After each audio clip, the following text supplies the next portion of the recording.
Okay, I'm just going to get, we'll get started then now soon enough.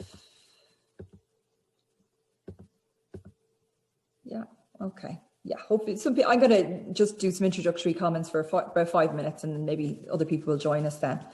Okay, so yeah, I'll just start by saying, I know that some of you were here for the last seminar, and so some of these introductory comments might be a bit repetitive, but I'm also conscious that some people weren't here for that.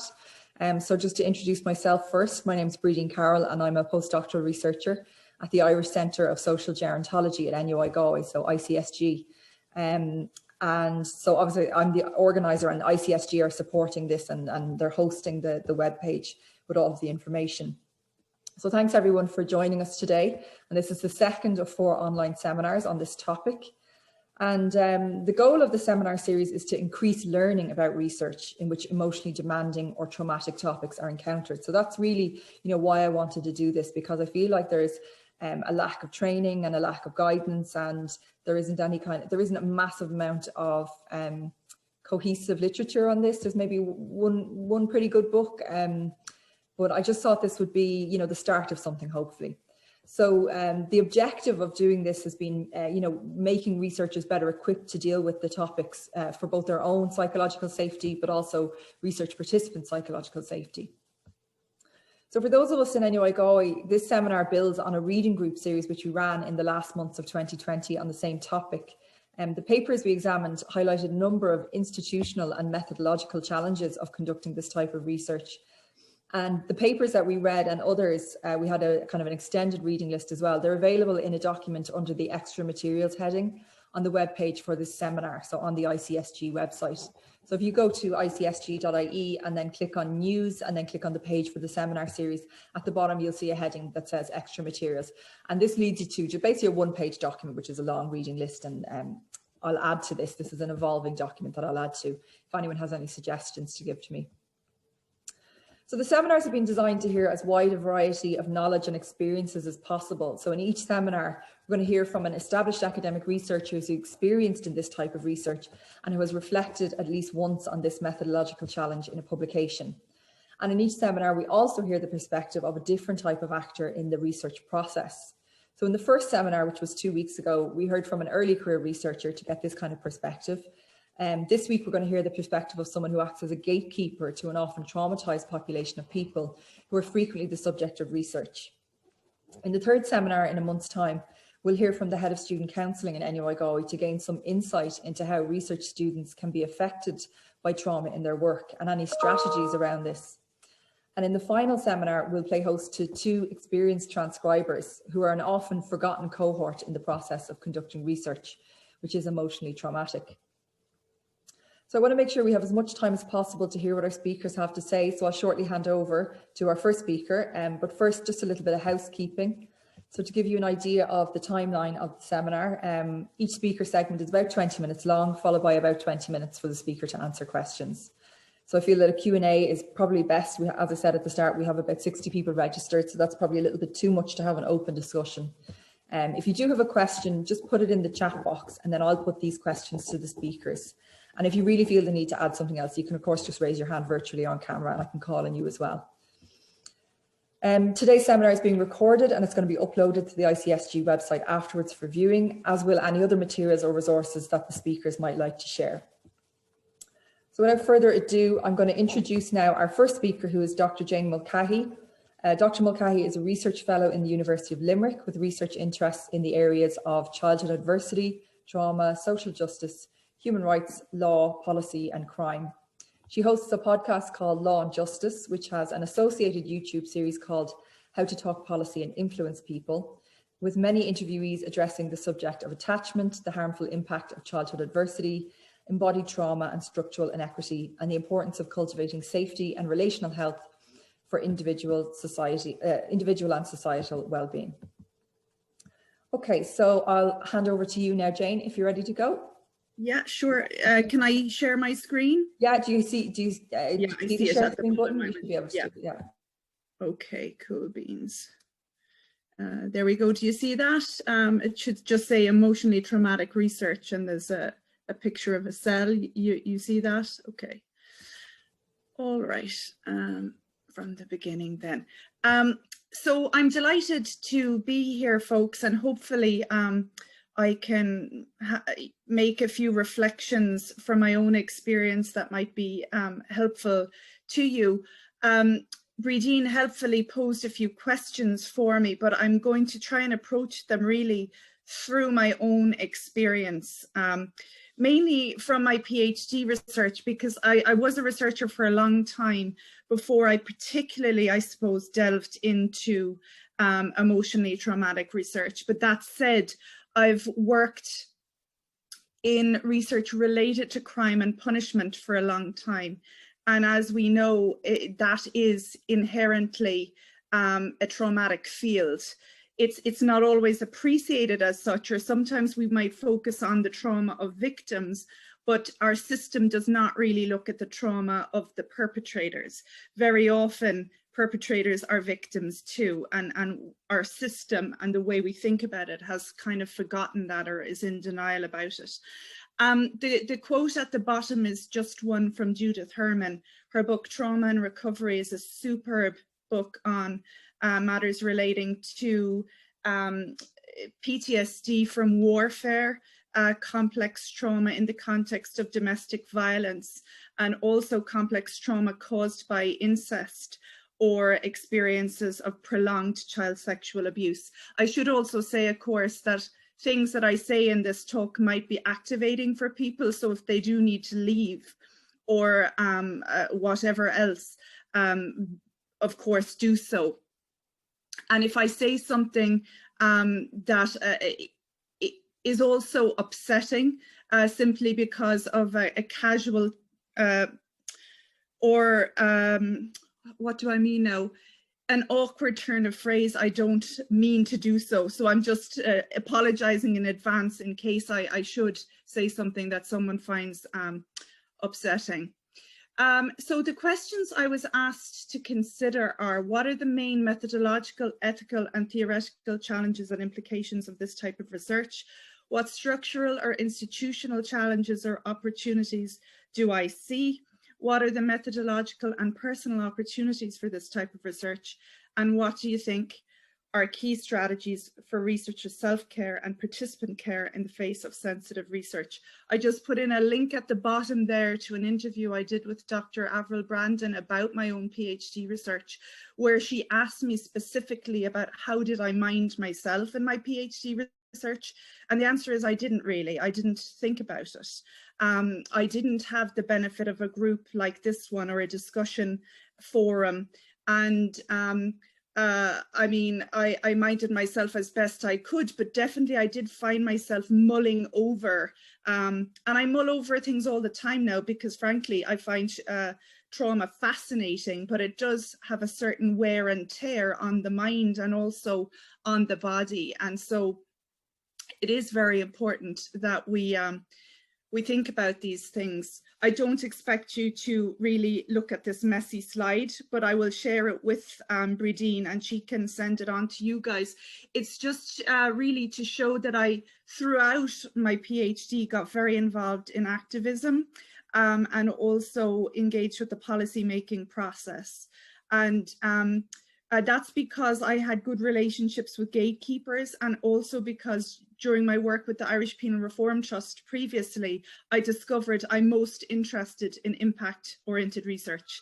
So not just generating theory for the sake of it that maybe a handful of academics will read, but if I'm going to be researching crime and punishment, I'd like my findings to actually have some kind of real-world impact. And so you can have a look at these links if you're interested. The two at the bottom are particularly relevant, I think, to conducting research of this nature, because it's about how we feel safe or unsafe in our bodies around other people. And if we're researching in prison, for example, we might feel unsafe in that environment. Or if we're listening to stories about domestic violence, and perhaps we grew up in a home with domestic violence or coercive control, that is going to make us feel unsafe if we're listening to these stories again. And also, frankly, if we've lived in a very protected bubble where we've viewed the world as inherently safe, if we all of a sudden start hearing these stories about the tragedies and misfortunes of others, that can actually shift our worldview and can have profound effects on us. So anyway, it's about polyvagal theory and how a lot of our functioning in the world is entirely unconscious, the unconscious detection of threat in our environment. And if we start engaging with people who've lived through traumatic experiences, I think it's very hard for it not to have some sort of an impact upon us. So my own PhD was on prisoners, long sentence male prisoners, and I called it Connected Corrections and Corrected Connections, Post-Release Supervision of Long Sentence Male Prisoners, a bit of a mouthful, but it was developed in conjunction with the probation service. I had an Irish Research Council employment-based PhD, and the probation service were my co-funder. I had the benefit also of having an employment partner, the Cork Alliance Centre, that works with long sentence, or well, it works with all manner of prisoners and ex-prisoners. But that was very useful because I had, I suppose, people to talk to who were well versed in working with a complex group with complex needs. It was midway through my PhD really that I started getting more and more interested in trauma and attachment. When I was speaking to the professional interviewees, it wasn't really coming up because the literature that I'd read to begin with, and this is one of the methodological challenges or theoretical challenges, I suppose, is for a PhD, you're meant to go as narrow as possible and drill down, keep a small area, make a contribution to knowledge. From the beginning, I wanted to have quite a big picture view. So I didn't focus just on the post-release supervision component of my interviewees' experience. I wanted to know what was going on for them in prison. Did they engage with services? What ones? If so, why did they engage? If not, why not? How were their relationships with fellow prisoners, with prison officers, with school, with psychology, with their family? Were they hopeful for the future? Were they fearful, and why? And so I from the get-go wanted to speak to a lot of people. And in terms of triangulation, I wanted to speak to policymakers and managers and frontline service providers. And none of them were really talking about trauma, but I also wasn't asking about it. So I was asking about sentence planning. I was asking about resettlement. I was asking about desistance theory. That's how people give up offending and maintain a non-offending lifestyle over time. And pretty much I did a big literature review to begin with. And the only things that were remotely trauma related really were around poor parenting practices, maybe having single parent families, perhaps some references to domestic violence or maybe harsh parenting. But it didn't come close to what I then started to hear when I finally met men who were in prison. And so I did the 32 semi-structured interviews with people working in the criminal justice field, and pretty much none of them mentioned trauma or even really attachment. The psychologists mentioned attachment a little bit, and some people in the focus groups, probation officers. But within 2 or 3 minutes of speaking to prisoners, something about difficult childhood experiences came out. Now, 1 or 2 did say that they had a fabulous childhood, but then there were statements that kind of belied that, about being engaged with child psychiatry, having ADHD, and being really angry at the world, full of rage and uncontrollable feelings. Others grew up in situations with serious domestic violence, or a mentally ill, suicidal mother having to steal food. So you can see that if that was in response to me just asking, why do you think you're here? Or, you know, how was this sentence? And they'd say, well, I've been here many times before, that in certain contexts, it is actually very hard, no matter what your research questions are, to avoid trauma stories. And then the ethical question, I think, for researchers is whether you choose to hear them or not. You know, whether you choose to hear them in the moment, or whether you cut people off and go, well, I want to actually talk about sentence planning, please. Can we just go back to sentence planning, when someone is kind of giving you a real insight into why they feel they have had chronic addictions their whole life. But we can also choose to ignore the data then when we're analyzing it. You know, we can just say, yeah, no, that's not actually what I want to hear about. And that is a decision that people need to make for themselves. And I wrestled with it because I had no ethical approval from the university to talk about trauma. Because I didn't know that I was going to be talking about it. I didn't know that people would want to talk about it to me. And so I never got ethical approval for it, but I was able to square it in my writing up my PhD by saying it would be an unethical exercise of power by me to ignore those stories. And I felt I made the right decision. But at one point, when I was being overwhelmed really with my data, because I just so much of it, and I was going, you know what, it might actually be handier for me to not talk about the trauma at all. Because if I didn't, then I could just get rid of an awful lot of my literature review now, and I could always write papers later on. But my supervisors, to their credit, said, well, really, that is what has energized you now. And that is, in one sense, what you're bringing to the discipline of criminology. And that really, you can't just scrap it now. So I did have this discussion with them, and I had the discussion with myself when I was trying to decide what would make the final cut. And as it was, my PhD is really long. It's a bit of a monster because I'm trying to cover so much ground. But on the other hand, without sort of blowing my own horn, it is pretty interesting because it weaves together literature on attachment, on interpersonal neurobiology, on medical sociology, on adverse childhood experiences, on trauma theory, and then mainstream criminology as well. So it's trying to deconstruct, I suppose, our siloed approach to the world, where we put people in boxes and kind of pretend that that's the way it is, when actually it's so much more complex.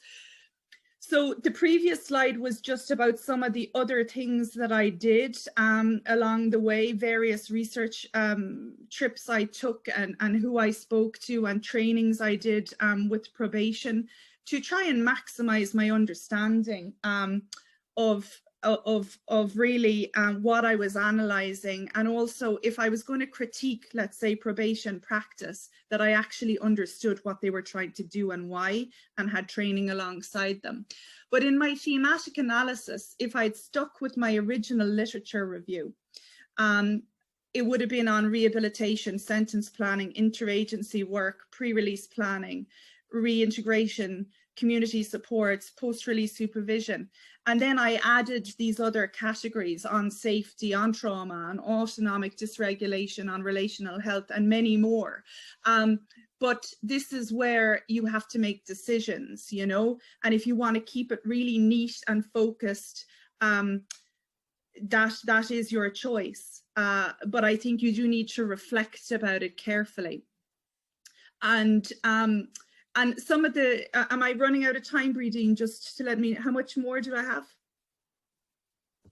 You've got like at least another, let me see, another 7 minutes, I'd say. Okay, okay, that's great, thanks. I just said I'd check.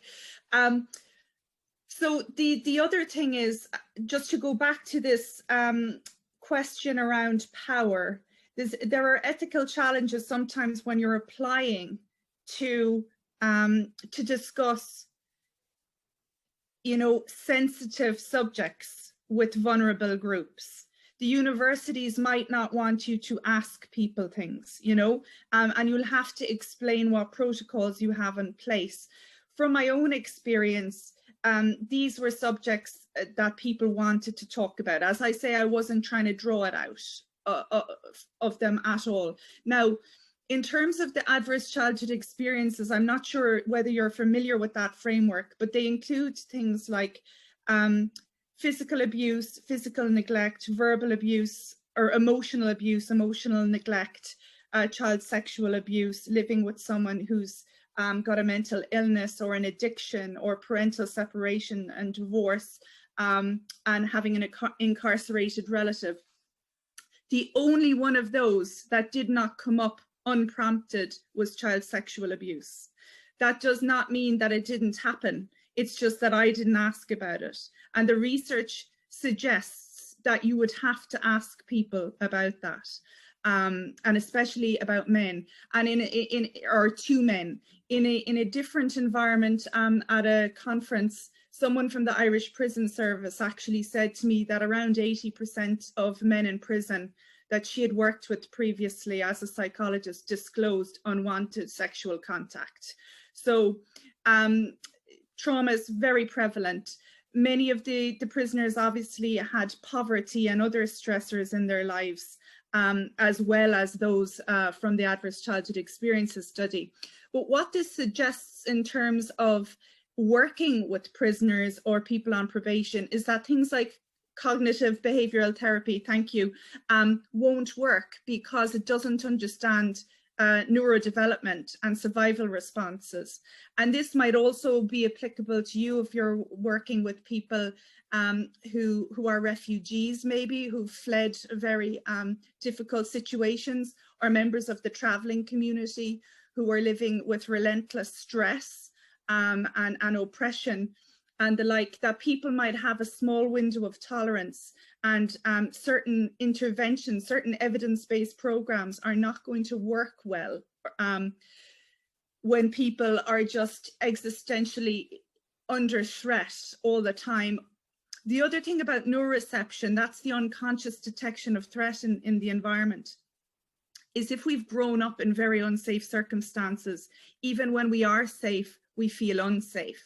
And that's because our brain is not very good at really determining, is this a life-threatening situation or is it not? And it's more efficient to feel afraid.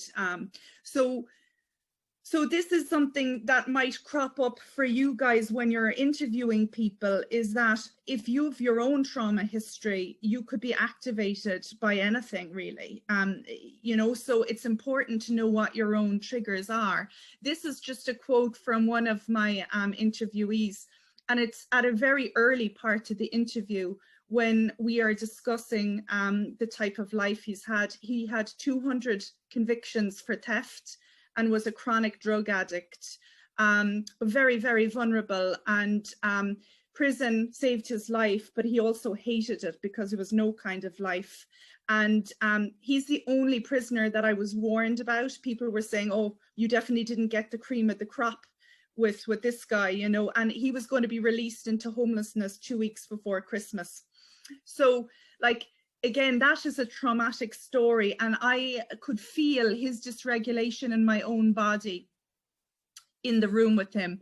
I have high blood pressure. I could feel my blood pressure spiking in the room with him because he was under so much stress in his own body. And it's then not hard to see why someone might be addicted to benzodiazepines or heroin, because these things help numb the nervous system and help make you feel safer. So this is a slide I use all the time in my talks. I think it might be useful for you guys just to see, depending what you're researching, you know, if you're researching poverty, you're likely to also hear stories about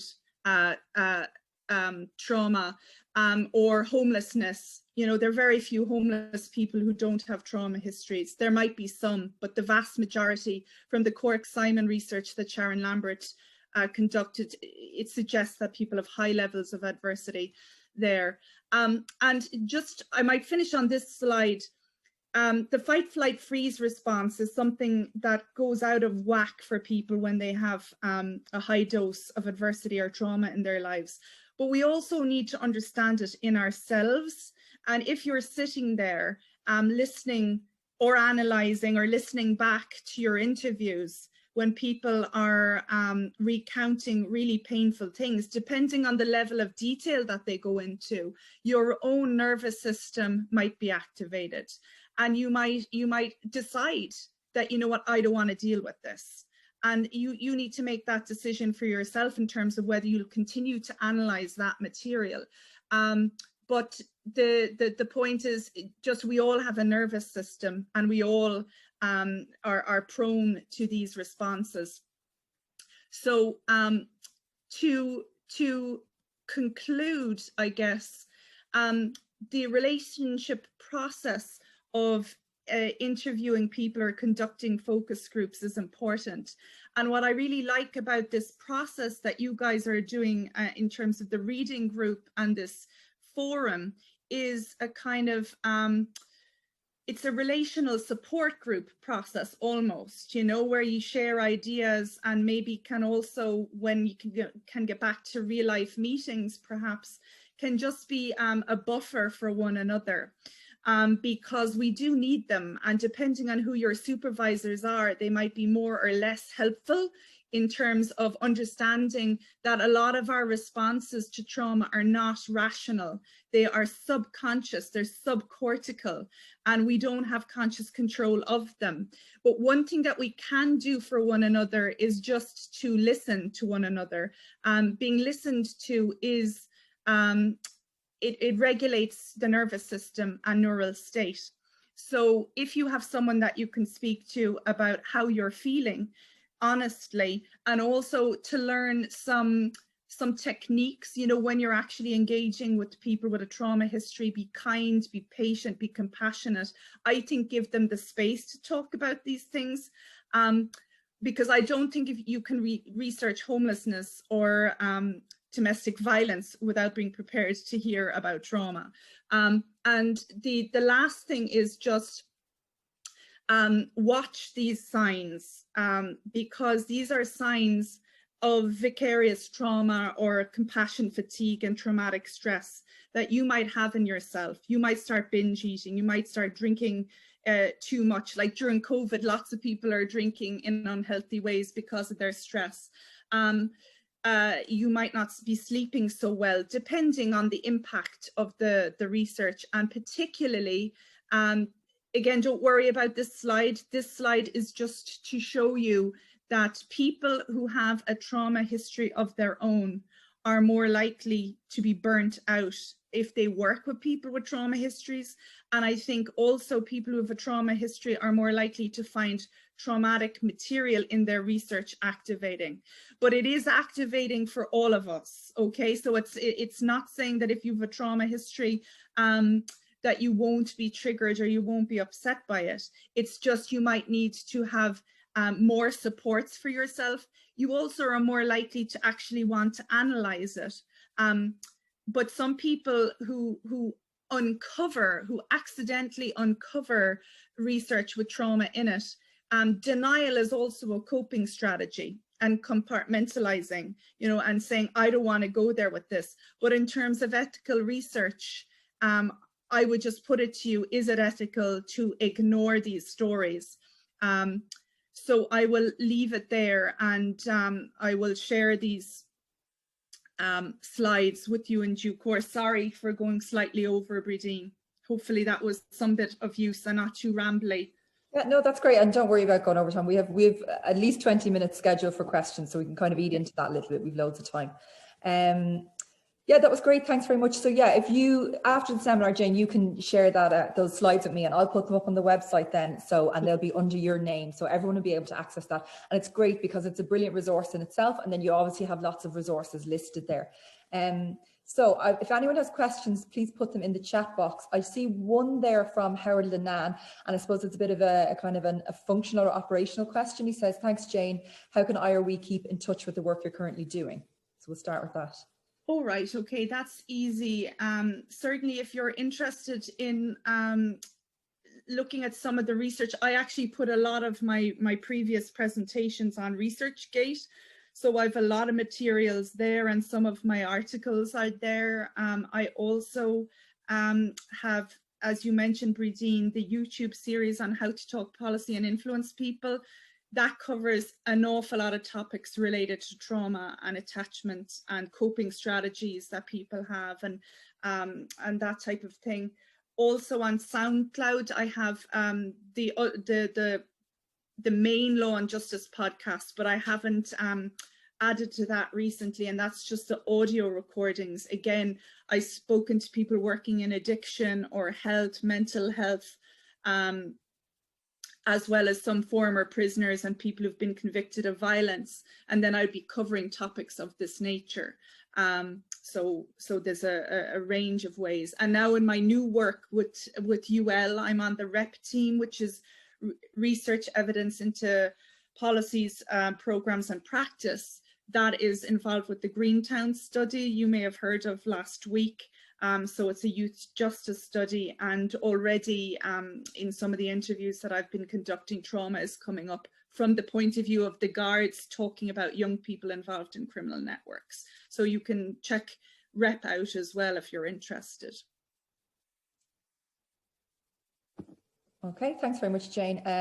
Next, we just have a comment from someone. This is from Alexis Marco Rulo. Actually, I think Alexis joined us from Canada, just saying thank you about this important topic and feeling seen as a fellow prison researcher who is unexpectedly reactivated by traumatic material. So I suppose it's good to hear that this is, I suppose, a normal reaction when you experience the kind of things that you guys are experiencing in prison research. Yeah, I think it's very important to have self-compassion in this process, you know, and for me, I loved my PhD, I really did. I loved taking this big picture approach. I loved learning about trauma and attachment and our nervous system.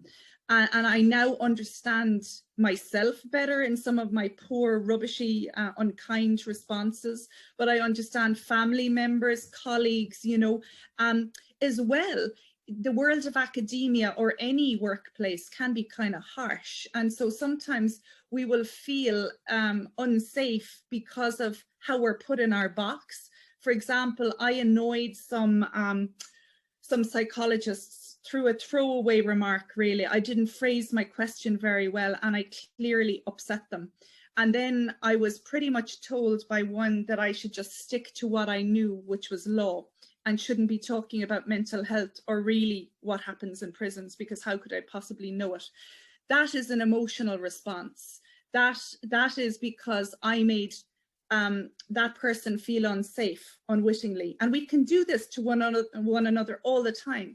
So what I find is learning about trauma and the nervous system helps us just take a step back and sometimes take things less personally, but also be more curious about the kind of bizarre responses of people at times, or also the ideological clinging that some people can do to just a particular worldview without wanting to hear any kind of counter arguments or counter evidence.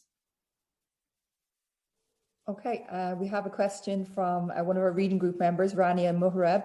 She says, thank you, Jane. It was great to hear about your PhD research experience uncovering topics such as trauma during interviews that you had not anticipated. I wonder if you had any advice for PhD students designing the interview component of the research. Is there something we can do when seeking ethical approval to ensure that there are no gaps in the research? Well, it's a great question. Sharon Lambert, actually from UCC, who I mentioned in relation to that homelessness study with Cork Simon, they came up against ethical problems when they were trying to get it through the university, because they were going, ooh, you can't ask these questions, you're going to upset people. And so what they did was built in a scale, asking people on a scale of 1 to 10, how upset were they by being asked about adverse childhood experiences. And the average score, I think, was a 3 or a 4 out of 10 in terms of how upset people were. Now, they did the same asking professionals how upset were they asking about childhood adversity and trauma. And the professionals were actually more upset asking the questions than people were answering them. That actually tells us a lot about trauma in and of itself, because we've had a conspiracy of denial across disciplines, across practice, of not wanting to open the can of worms. And people who are traumatized have been living with the manifestations of trauma all their life. There was one person, I think, who did say that the questionnaire itself didn't particularly appeal to them, maybe, or their experience of domestic violence. I think it was one really extreme one they experienced as a child, and it didn't really cover the magnitude. So there are limits to what any instrument can possibly achieve. But I think working in something like that as a way of minimizing distress, and also, of course, telling people they don't have to answer anything, which should be standard anyway, and having, you know, thinking through where you can refer people to.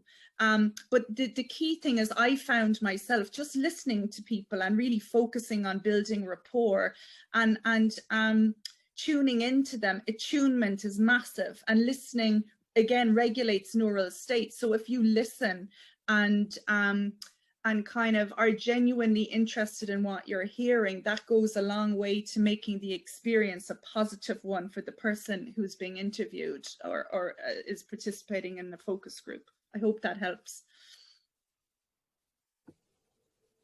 Okay, any other questions? I might pose one then, because we don't have any other on the chat box, but so, oh yeah, here's another one. Oh, somebody sent me a direct. Oh yeah, Rania says, thank you.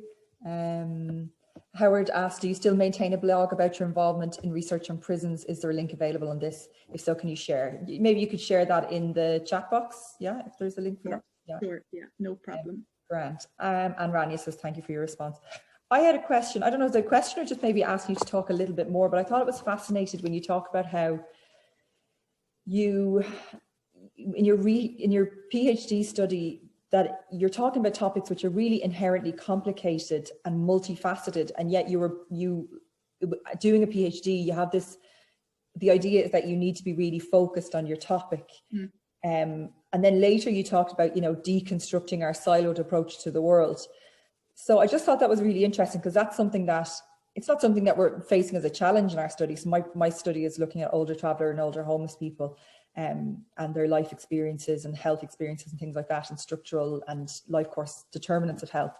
But what's obvious is that, you know, their experiences and the outcomes of these experiences are really complicated and really multifaceted.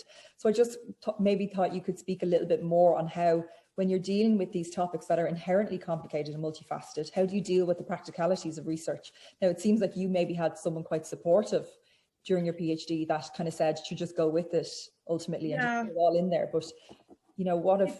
That's a great question. I think it kind of depends on you and the way you work and your supervisors and maybe the discipline, because my PhD was in law and there's not a sniff of law in it. You know, it's a highly unusual law PhD, just my kind of law PhD, frankly, these days. But it was difficult for my supervisors to kind of get their heads around at points. Now, they were very good for pushing me, I suppose, to find the critiques of, let's say, attachment theory and stuff, because when I was getting exuberant about really saying, this is important, this has been missed, I need to put this in there, they were going, yeah, but I mean, feminist theory and sociological theory are not necessarily all that keen on these. But it's a great question, because to keep things manageable, we're often told, keep it neat, keep it focused, keep it refined. And that's fine, but you might have it so neat and refined that you know, there's nothing to really say about it. You know, I could just have done mine on post-release supervision, and probation would have been probably better pleased with me if I just focused on that, because that was more their work as my co-funder. But I believe I gave more of a contribution to knowledge by this big picture approach, and it worked for me. Also, my supervisors kind of let me off, and I also went off on my own a bit.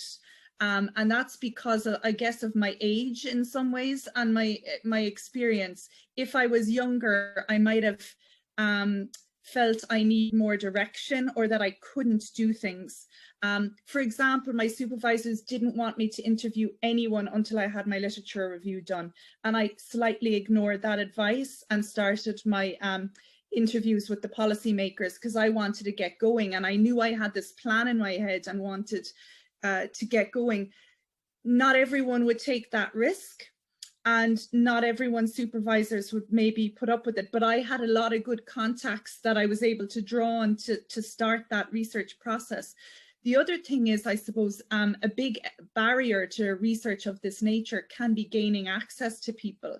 So some of the time what you might need to do is be focusing on building relationships with the services that can help you meet people. And for travellers, a big barrier is trust. And you're talking about complicated problems. There's a phenomenon called hostile attribution bias, which is a real trauma response that if you've experienced, let's say, racism and oppression at the hands of the mainstream majority population, you're going to find it quite challenging to engage with the process.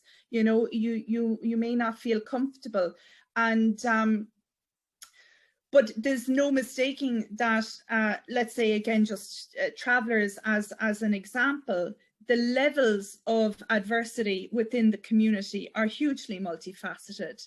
I've given many talks to traveller groups in recent times, and that tree is very important, the pair of aces, because even if they've no family adversity, they've all of the adversity in the roots, you know, and then often there will be family adversity as well. So once you start clocking up the stressors in people's lives, the trauma is immense.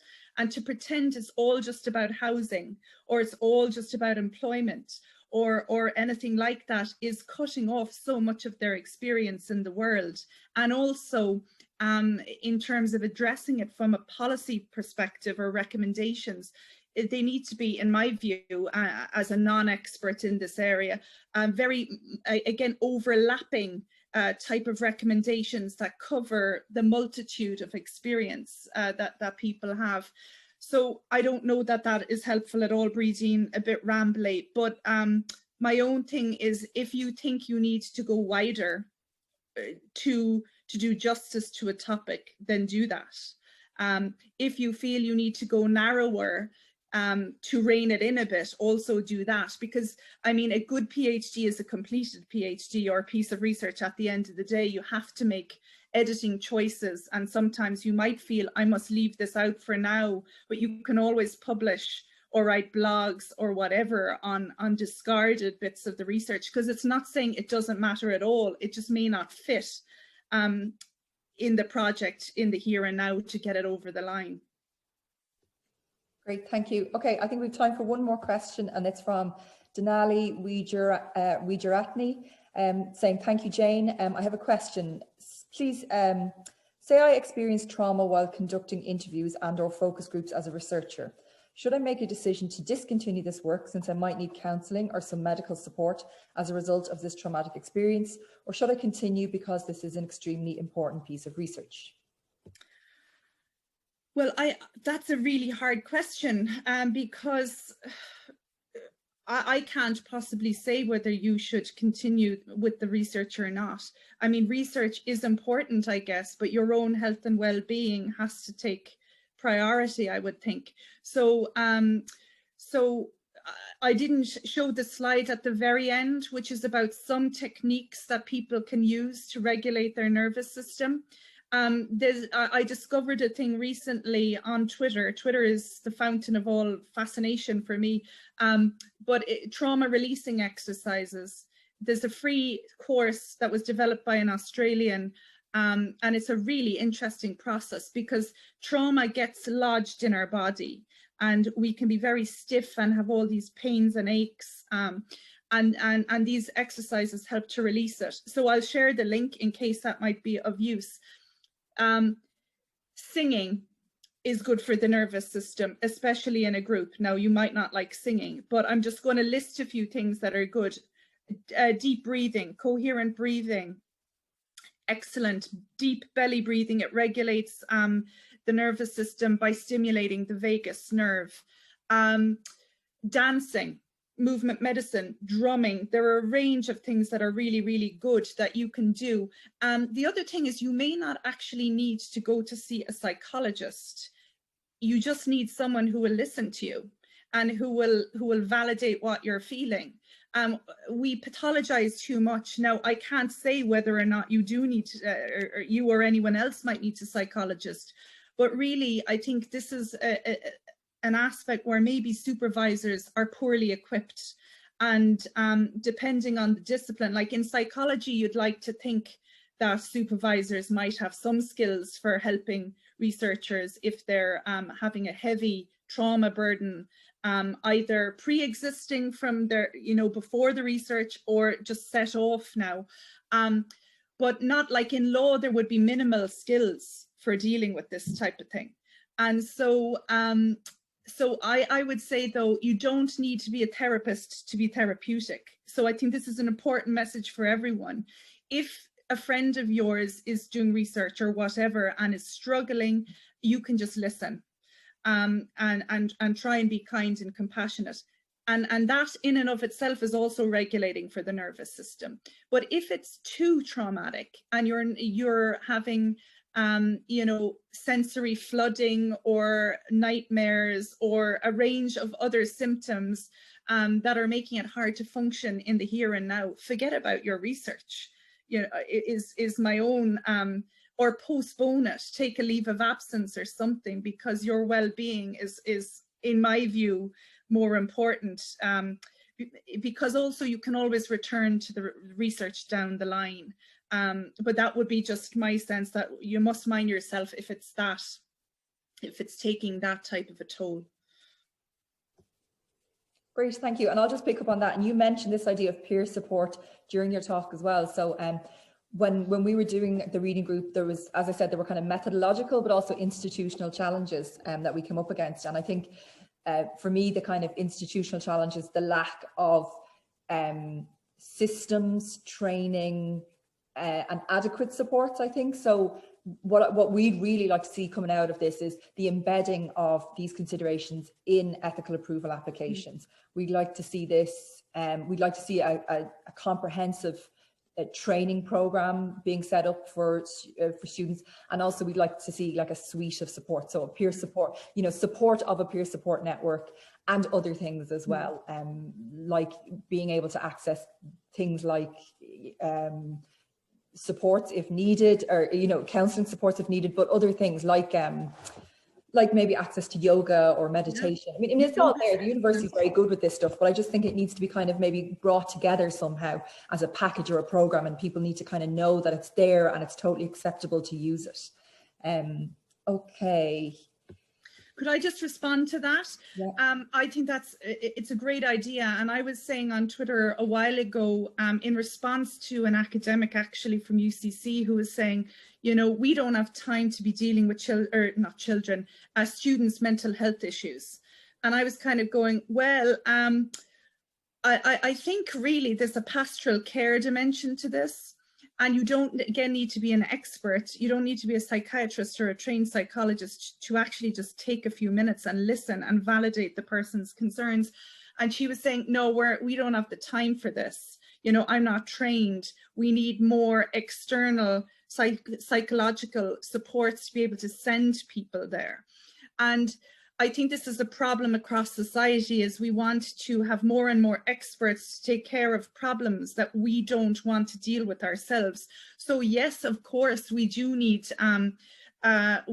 more psychological provision for people should they need it. But for me, as supervisors, it's passing the buck to say, I've no interest, I have no skills in this. And again, it's the compartmentalization and siloed nature of life, is that we're cutting ourselves off from our emotions. We don't want to deal with the mess of life. And we're fundamentally, I think, then failing students. But so everything that you said there, I think, is well needed. And frankly, some level of basic trauma training for absolutely everyone working at a university. For me, a 2-hour training would go a long way, actually, for getting people to tune into these issues and understand that just listening is a therapy in and of itself. Great, thank you, Jane. Okay, we're going to move on now to our next speaker. Sorry now. Yes, so our next speaker is, we're going to hear this perspective of kind of a third sector stakeholder. So someone who has acted as a gatekeeper for researchers seeking to connect with research participants through her organisation.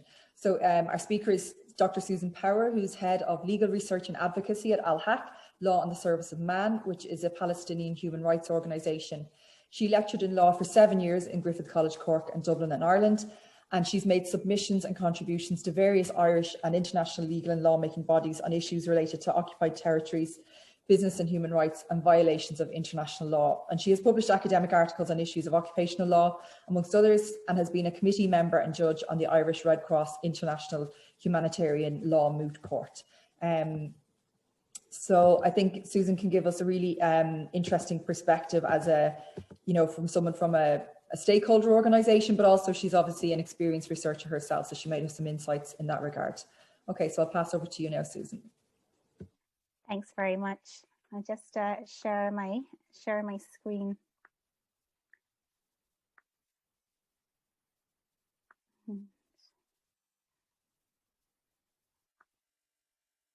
Can you see that and hear me? That's great. Okay, so just to begin, I just want to thank you as well so much for the invitation to speak today, and just to say that it's a great pleasure to be back, even virtually, in my alma mater. So I did my Bachelor of Civil Law in Galway and graduated back in 2006. So it's lovely to be back here today in a slightly different capacity. So I'm here really in my capacity as head of legal research and advocacy at Al-Haq. And Al-Haq was the first Palestinian human rights organization established back in 1979. And it's also the first human rights organization established in the Middle East. So when it was established in 1979, the international armed conflict was already ongoing, and the belligerent occupation for 12 years at that time. So I'll give you first maybe some context into the situation in Palestine, and then we'll kind of discuss how we monitor and document the violations and look at and how we carry out the field research, and then the application of that and what we do in the legal research and advocacy department with this documentation. So just to begin, like we're operating in a very different context to say a human rights organization in Ireland, because we're operating in a situation where there's an ongoing international armed conflict. And we would say now that we're in the second phase of hostilities. So where the military has established a military presence and established a de facto effective control over the territory. So it's essentially, the Israeli army is essentially administering the territory under military rule, and it has subjugated the population. So usually we would see these types of occupations maybe last for 1 or 2 years. So for example, the Iraq occupation lasted for about 1 year between 2003 and 2004. However, this military occupation has lasted, and it's now coming into its 54th year. So in this respect, it's very much a prolonged military occupation. And it's an occupation as well in which Israel has reduced the applicable law even further. So Israel does not apply the international human rights treaties to the occupied territory. It argues that they do not apply extraterritorially, despite a series of concluding observations from the various different human rights treaty bodies, and that they are applicable, including in all areas of the territory under Israel's effective control, the West Bank, including East Jerusalem and the Gaza Strip. I think it's also important to note here that Israel also never incorporated or transposed domestically into its domestic law the Geneva Conventions. So it also does not apply the Geneva Conventions, or when it does, it applies them in a very ad hoc way on what it considers to be the customary provisions. So because of this, it doesn't apply Article 49 in particular, which prohibits the displacement of the occupied population, the transfer out, and also prohibits the transfer in of settler populations. So that's quite important. I suppose, in a way, someone, apologies. So in terms of what we're dealing with, the Israeli occupying forces in the occupied territory are operating with complete impunity. So there's minimal to no recourse to justice in the occupied territory for either human rights, breaches of human rights, or international humanitarian law violations in the Israeli courts, for acts including killings or house demolitions, residency revocations, and other measures of collective punishment, including, for example, the construction of the wall, which has appropriated Palestinian lands and cut off villages into barely inhabitable enclaves. So these types of violations are passed off by the Israeli courts as either acts of deterrence, or also that they are provided for as security under security considerations. So there's absolute impunity for these ongoing international crimes within the Israeli domestic courts. In 2019, Israel planned to extend the annexation wall by a further 687 kilometers, and which the United Nations has warned recently will have a severe humanitarian consequences for the more than 680,000 Palestinians who are living in the West Bank, and beyond the impact, and well beyond the impact of the current wall. So this is the type of situation that we are seeing.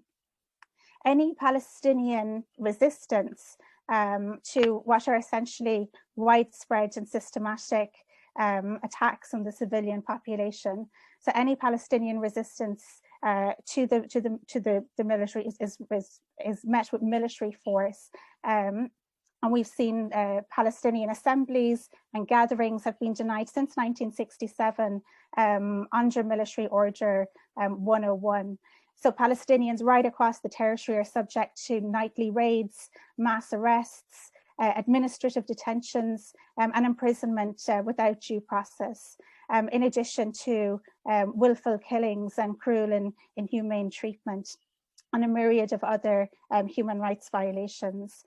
And altogether, since 2010, there's been a documented killings of 3,601 Palestinians killed, and the injury of over 101,000 Palestinians. So we're talking about crimes which are taking place on a very large scale.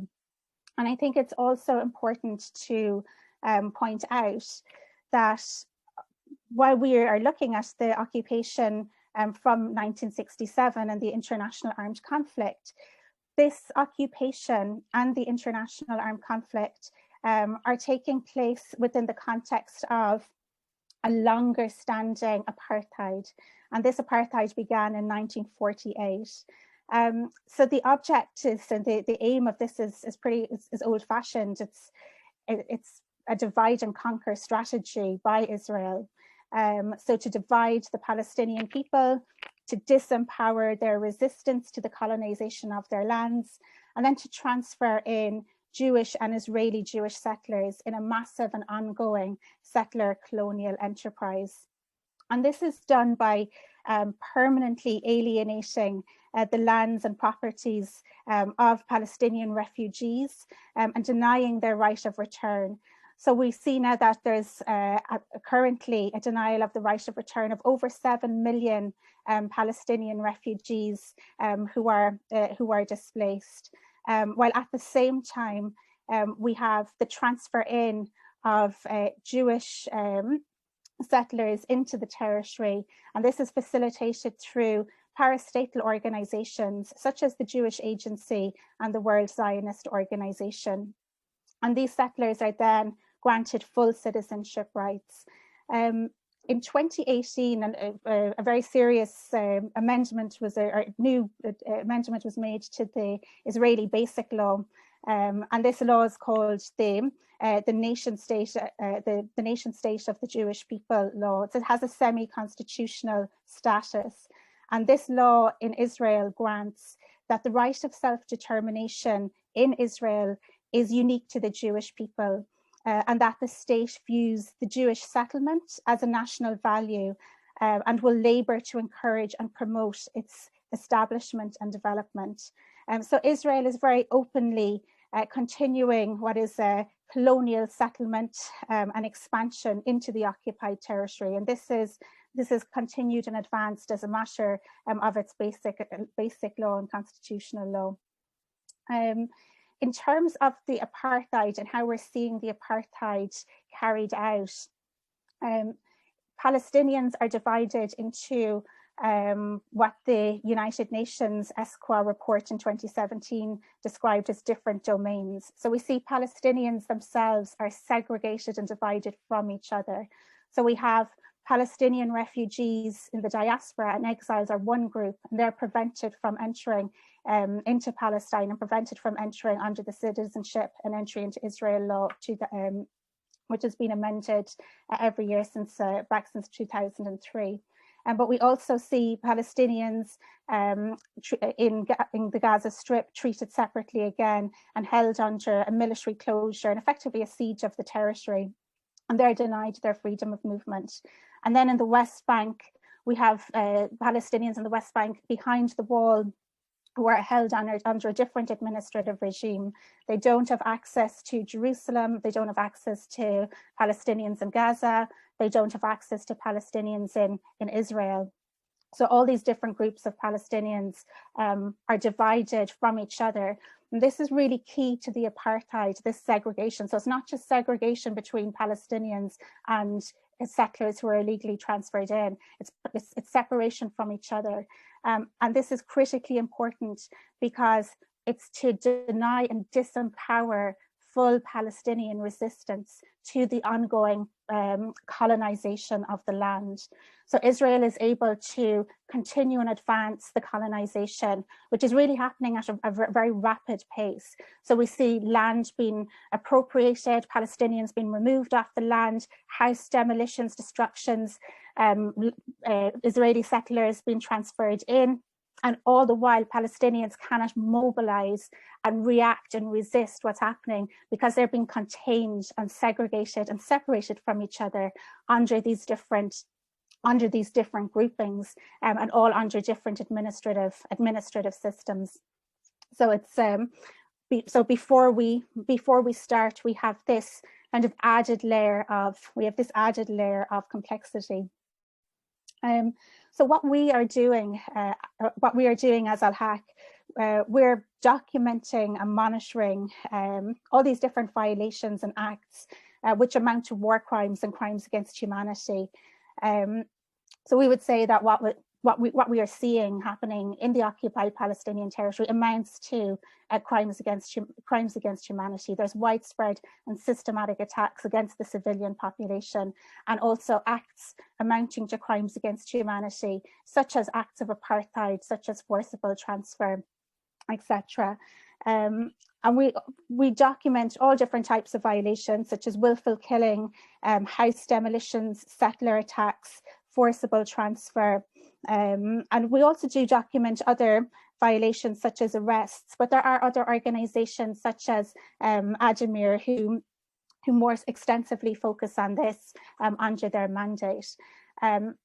There's two main areas that we would focus on in terms of our documentation. We document all killings in the occupied territory, and we also document all demolitions.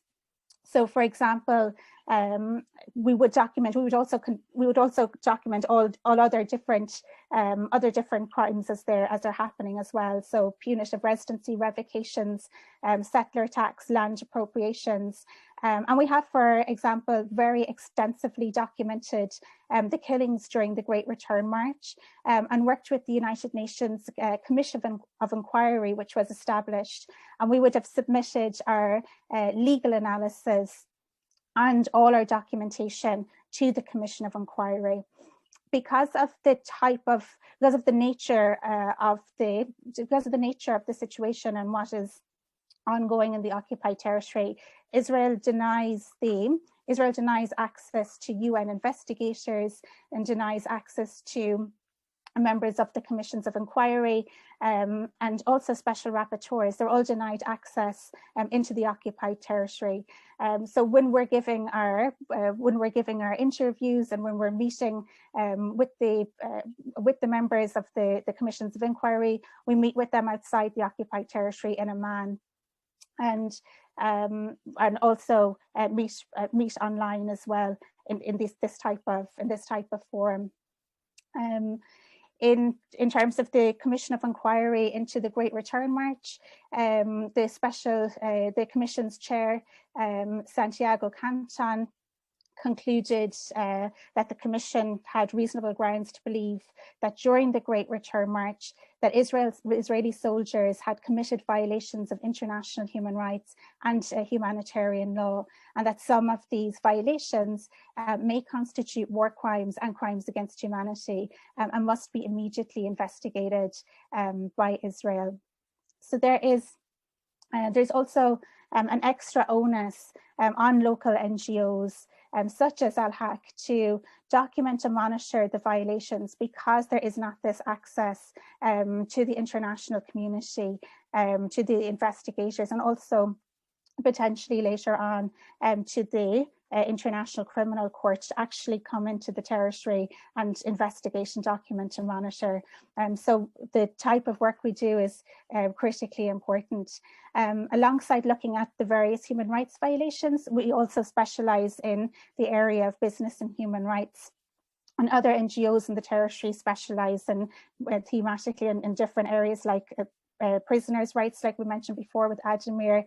There's also JLAC who focus on Jerusalem, and Palestinian Center for Human Rights and Al-Mazan focus on Gaza. So there's many different organizations focusing on different areas.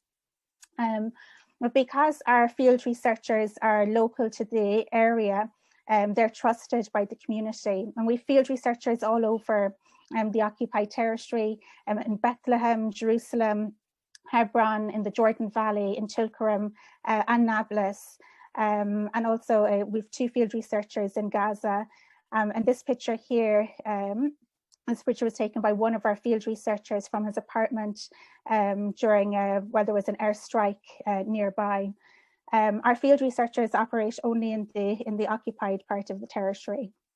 And when we're made aware about violations, our field researchers visit the area. There's questionnaires that are filled out. They document what happens. They take affidavits from the affected persons. And also they take names of any machinery that can be identified, any company logos that might be on the machinery. They take photographs and also videos as well, depending on the situation. We then will coordinate, and often coordinate with lawyers abroad to use some of the information that's documented. So for example, recently, and just a few months ago in October, we worked with the lawyers for Palestinian human rights in the UK, and we submitted all our documentation on JCB, and they had their machinery is active in used in demolitions. And at the time, in October, the UK National Contact Point concluded that the complaint itself was material and substantiated, and that there was use of JCB heavy machinery in Israel's illegal demolitions and settlement construction in the occupied territory, which was resulting in serious human rights violations. So we also have researched reports, and we have, in this regard, when we're looking at different reports and different aspects, this is more investigatory, so it's not response orientated. And again, we'll document and take photographs, and we'll look at various issues, like in this regard with the Ashrat settlement, looking at the expansion of the industrial settlement and looking at the companies that have been transferred into the industrial settlements. In this particular settlement, we interviewed people in houses that had been absorbed in the industrial settlement as it expanded, and the impact on their daily lives. In particular, giving attention to the voices of women in families who were affected. And one of the women there said that they had been isolated with the industrial settlement expansion, that there was changes to the road, meaning that they were more isolated. People stopped visiting them. And this is the type of impacts from coercive environments which are brought about from the expansion of the settlements. Our documentation is also filed and inputted into databases, and our data then is held in a number of different secure locations as the most important part of our organization. Our photographs are uploaded. We use an app called Eyewitness, and those photographs then we can use as evidence in court, and they meet the standards. And we also have a separate library where we file all letters, military orders, and all important documents, and they've all been filed since 1979. So we have a massive, extensive record, and our depository library is designated as well by the World as a depository library by the World Intellectual Property Organization. Just in terms of our data is so critically important for us.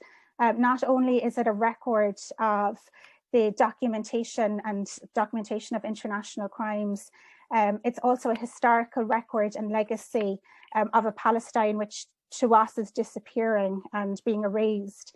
So all of our documentation it's a historical record of everything that's happening, as well as the evidence of ongoing crimes.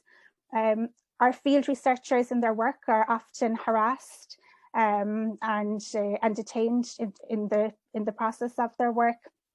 And last year, our field researcher who was up in the Jordan Valley was detained for a number of hours with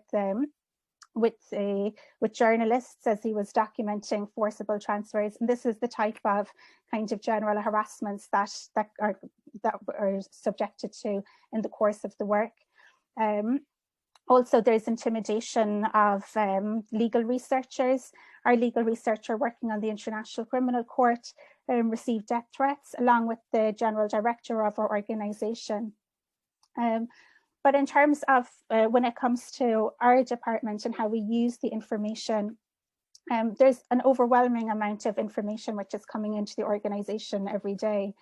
We can't possibly highlight every single incident which is happening.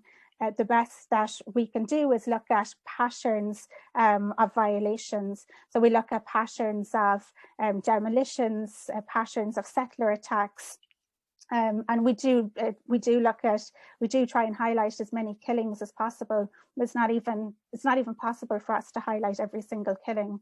It's just too many. It's very, very extensive. When we're looking at the documentation, we often submit urgent appeals on various issues to the UN special procedures. So, for example, when the Israeli courts upheld the military order to demolish the whole village of Khan al-Ahmar, we would have submitted an urgent appeal in relation to this. And this is the type of outcome from our documentation work. We also use our field documentation directly in our advocacy work at the Human Rights Council, for example, where we make different statements and oral interventions onto the agenda items.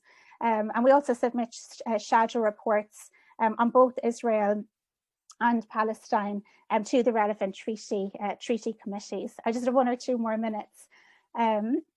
And we advocate, and we also use the information advocating to third states, and we present to different parliamentary committees, and also meet in meetings with parliamentarians to advocate on the different materials, and target sometimes individual states such as Spain, Norway, France, Italy, the UK, the US, and Ireland as well, over the Occupied Territories Bill. So since 2015, Palestine acceded to the International Criminal Court. And since then, Al-Haq has submitted thousands of files of documentation to the International Criminal Court on crimes within the jurisdiction of the court, war crimes and crimes against humanity, which have been carried out in the occupied territory. And we also submitted 6 very substantial communications as well. On the 20th of December 2019, the prosecutor concluded the preliminary examination and determined that all the statutory criteria under the Rome Statute for the opening of an investigation had been met. There is a question remaining on the territorial jurisdiction of the International Criminal Court, which was submitted to the pre-trial chamber for an Article 19.3 procedure. So now we're waiting. We've submitted amicus curiae communications to the court as well, to the pre-trial chamber on this question, and we're currently now waiting for the ruling of the pre-trial chamber on territorial jurisdiction. These are the types of avenues that we have in terms of the documentation. So just to kind of conclude very broadly, what we're working towards as a Palestinian human rights organization, it's really quite a massive undertaking in terms of the amount of documentation, the amount of monitoring, the aggressiveness and velocity of the attacks. In terms of the ongoing apartheid, the aggravated settler colonial expansion, and the prolonged military occupation, we're looking for every single avenue that we can at our disposal to highlight these various crimes that are ongoing. And our whole object and purpose is to put an end to the apartheid, to bring an end to the prolonged occupation, to bring an end to the siege of Gaza, and to have a full realization of the right of self-determination for the Palestinian people as a whole, and their collective right of return to their lands. And every single thing that we do is one step closer to the realization of this right. And every single piece of documentation is so precious to us, and we treat it in the most serious way, not just for accountability purposes, but as a memory. They're living memories of a Palestine which is nearly disappearing before our eyes. Thank you. Thank you very much, Susan. It was really interesting to hear, and obviously really sobering to hear about the scale of human rights abuses and crimes against humanity that are happening in Palestine. We have one question here from Keelan Barry. She says, is there specific trauma supports for children imprisoned and those incarcerated on administrative detention orders? Can you explain administrative detention more? As well as if there is any trauma support, for example, to the people targeted and injured in the freedom marches, trauma interventions on therapies that are Palestinian context specific. How do you manage trauma exposure of your organisation on such protracted trauma exposure? Thanks very much. In terms of administrative detention, which is detention under security pretexts, so where there's secret evidence, and they're detained for a number of months at a time, 3 to 6 months, and then it's every 6 months it's continued, and usually for a period of a couple of years, and it's renewed. So there's a whole issue with the administrative detention process being in violation of both the Geneva Conventions and the additional protocol as well, and definitely violations of very much violations of due process. Our organisation doesn't deal so much with the administrative detention specifically, but about 40% of Palestinian men have been subject to, have been incarcerated under administrative detention. And it's really used as administrative detention is a mechanism of social control. So it's a mechanism to just resist and keep the entire population, particularly the entire male population, under control. So it's quite brutal. And in the interrogation process and in the detention as well, there's people are subject to cruel and inhuman treatment, and also to torture practices that we have seen, and that includes children, also minors. So and there's recent reports on that over the last few months from Ajamir as well. In terms of supports and emotional supports to children and prisoners, I don't know so much about that directly, but I have more personal experiences from dealing with and talking to people who've been tortured and held in administrative detention and being subject to inhuman and degrading treatment. And there's often I've found very strange kind of black humor, where there's often kind of a distorted joke that you're brought in on, but it's not funny. It's very, very, very, and you're invited to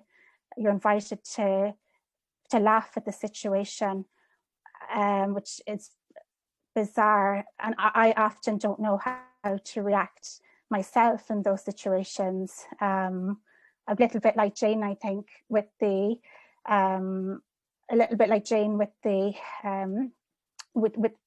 coming from a really dry law background and not having kind of experience outside of that. It's very it's different, and often you're presented with these quite bizarre situations as well.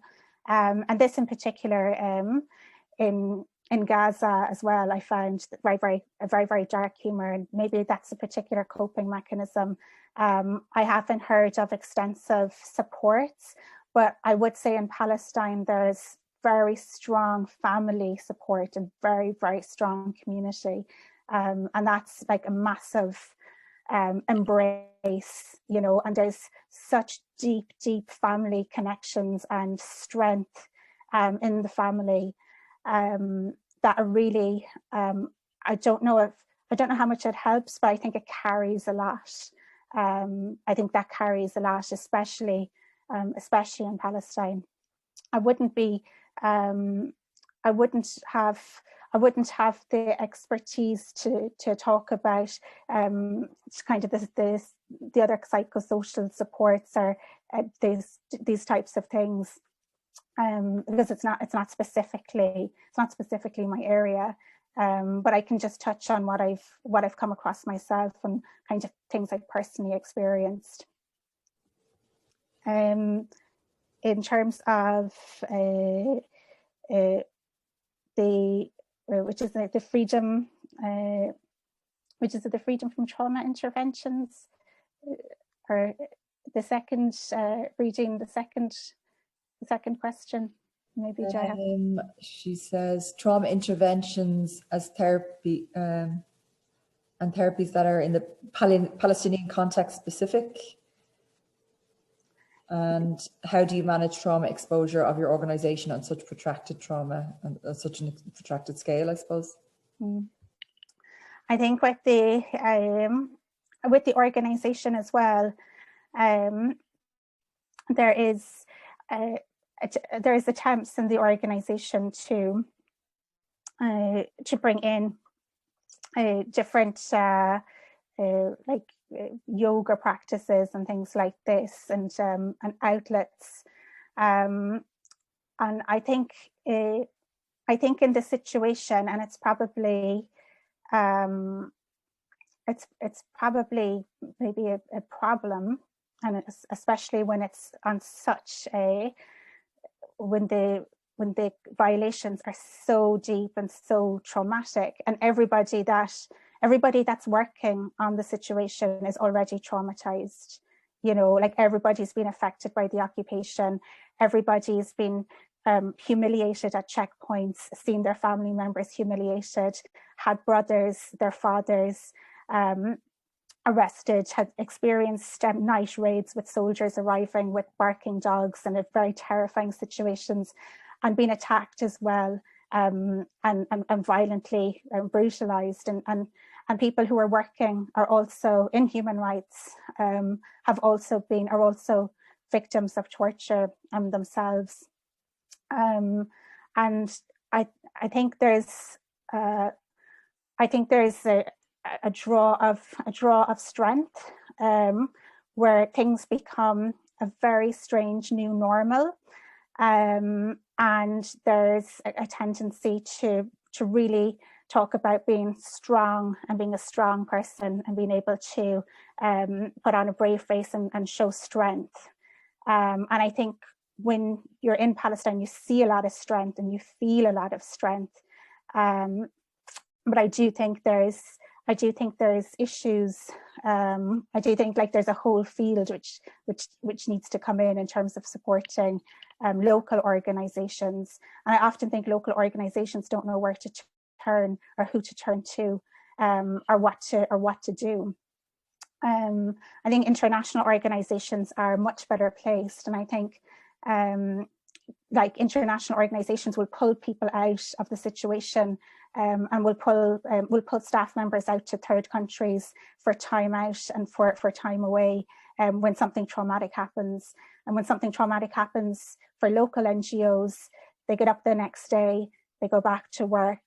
You have to muddle through and get on with it.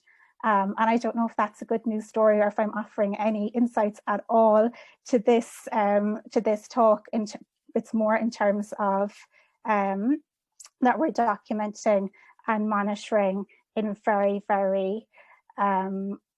highly stressed, highly charged situation, and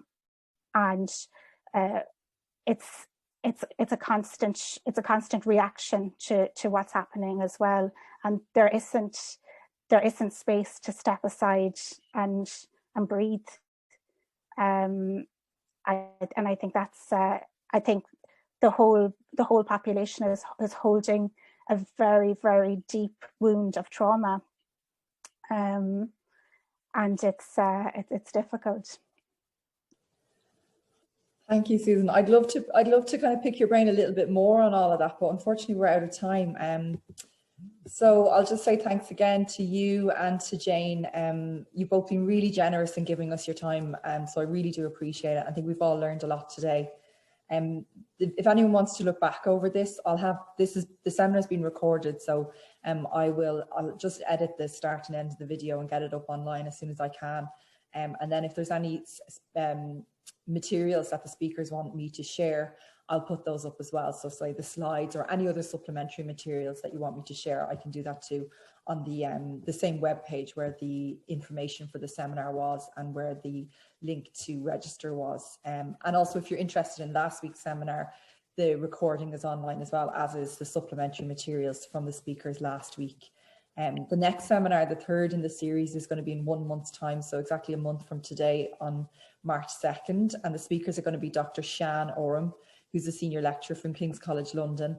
And we're also going to have James McCormack, who's head of student counselling here at NUI Galway. And so there's more information on their biographies on the ICSG website now. I can try and put the link in the chat box now, actually, so that it's easy for you guys to access this. And also the link to register for the third seminar is live right now as well. And I've also put the link, I've also registered the fourth and final seminar. So you can register for both of the last two seminars right now and just be done with it. So yeah, I'm just getting the link now and I'll share that. So if you want to go straight and do that, you can. So that's the link to the page for the seminar series, and you can just scroll down to find the dates of the remaining two seminars. Yeah, so I'll leave it at that then. Do join us for the next two. And sorry, I didn't share that properly. I've shared that as a direct message. You can just do it to everyone. There we go. Okay. Yeah, tell your friends, join us for the next one, and we leave it at that. Thank you.